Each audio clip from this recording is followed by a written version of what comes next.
Oi gente, tudo bem com vocês? Iniciando mais um vídeo aqui no canal. Já é uma quinta-feira, vou dar início aqui a mais um vlog da minha rotina. Tem algumas coisinhas que eu me programei pra estar fazendo hoje. Vou estar filmando pra vocês. Espero muito que vocês gostem de acompanhar mais um dia da minha rotina. Então, bora pro vídeo!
Gente, fiz uma limpezinha aqui na minha geladeira, uma organização, porque estava precisando. Já fazia tempo que eu não fazia, né, essa limpezinha e organização, tava com sujeirinha já acumulada, né, cisquinhos e tal. Troquei esses plastiquinhos aqui, ó, que o que tava aqui já tava bem sujo. E reorganizei, gente, a geladeira e olha só como ficou bem arrumadinha. Organizei tudo, ó. Ficou bem arrumadinha, a gente tava me incomodando já, do jeito que tava, bem bagunçado. Mas agora, ó, tá bem limpinha e bem organizada, do jeitinho que a dona de casa gosta.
banheirinho lavado por aqui, pessoal. Já lavei, já finalizei aqui, ó. Já coloquei os tapetinhos de volta. Já joguei o cheirinho de eucalipto nos tapetinhos também, todo o box, gente. Olha como ficou limpinho, brilhando. Olha o brilho dessa pia. Tudo limpinho, gente, tudo cheiroso por aqui. Já troquei aqui a toalha, né, de enxugar as mãos. Aí só falta pegar a de corpo que eu vou colocar aqui. Mas tá tudo limpinho, gente, ó. Joguei um desinfetante aqui no vaso. Já tô usando aqui, ó, a tampa nova, gente, que eu comprei na última compra. Mostrei pra vocês na compra do mês. Ótima. E tá tudo limpinho, gente. Tudo cheirosinho aqui também, ó. No box também, tudo lavadinho.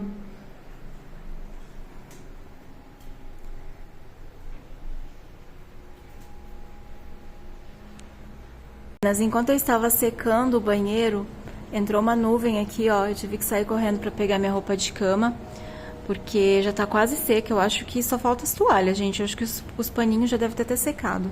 Começou a dar uns pinguinhos de chuva, ó. Aqui tá, ó, solzinho tentando sair, mas tá bem fechado. E tá caindo uns pinguinhos. Acho que agora não vai dar nem pra ver. Mas tava dando uns pingos grossos de chuva. Eu saí correndo pra pegar as coisas pra não molhar.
Temos um finzinho de tarde por aqui.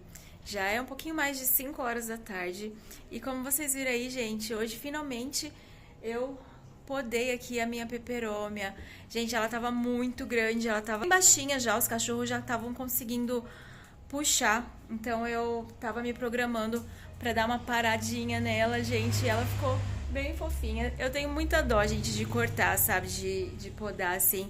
Mas elas precisam, né, gente? Assim, é igual o cabelo, né? Quanto mais a gente corta, mais ele cresce, né? E ela já tava muito grande, muito grande. Daí eu podei ela, gente, ó. Ficou assim, ó. Aí a parte que eu tirei, né, do comprimento, eu coloquei lá no vasinho pra ela ficar bem cheia, assim, ó, como vocês viram. Daí ela pega e fica bem cheiona, gente. Olha que linda que ela tá. Mas tava precisando já, gente. Dá dozinha, mas elas precisam, né? Faz bem. E da outra vez que eu cortei, ela cresceu super rápido, sabe? E cresceu bem mais. Então, eu acho que agora ela vai dar uma boa desenvolvida também, gente. Olha que linda que ela tá. E vocês viram aí, gente, o tempo nem parece que deu aquela chuvona, né? Foi só uma chuva, gente, passageira, uma chuva de verão mesmo. Só que tá bem calor, ficou mais abafado do que já tava depois da chuva. Eu vou encerrar o vídeo aqui com vocês. Quero muito agradecer a companhia, a presença de vocês em mais esse vídeo, em mais esse vlog. Espero que vocês tenham gostado, se inspirado aí na casinha de vocês também. Fiquem todos com Deus, um super beijo. E até o próximo vídeo. Tchau!